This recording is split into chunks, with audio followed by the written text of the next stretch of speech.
that Africans must understand that the way the imperialists had structured Africa is in such a way it is difficult. Because if we want to go down this road in talking about Sudan today, talking about Nigeria tomorrow, talking about South Sudan the next day, next week we are talking about Ethiopia, we will never survive in Africa. As a matter of fact, knowing that all these minority nations which were broken down in 1884 was done intentionally to make sure that all those indigenous governments that were going to man those nations were going to represent the interests of the imperialists. And until we begin to understand that we don't need to go down this road of managing Sudan as a nation, it is just like telling me that my hand is going to function as an entire body. That is the way it is when we are talking about Sudan.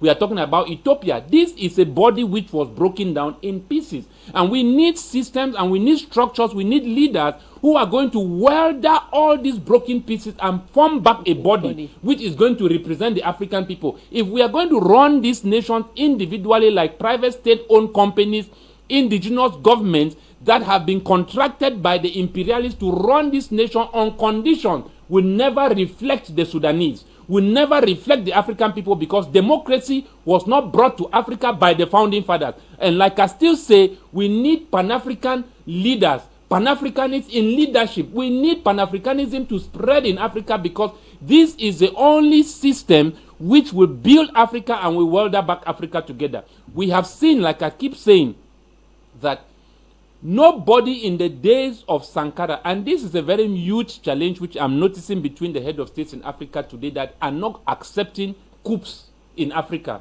I have seen that in the West African bloc, where they have heavily condemned coups in Africa, only because they realize that if you want to compare coup leaders and democratically elected leaders, it's just like night and day. You can never compare Nana Addo and Thomas Sankara. This is a major challenge whereby I feel that these democratically elected presidents, they feel ashamed of the legacies which coup leaders have done in Africa. And they must understand that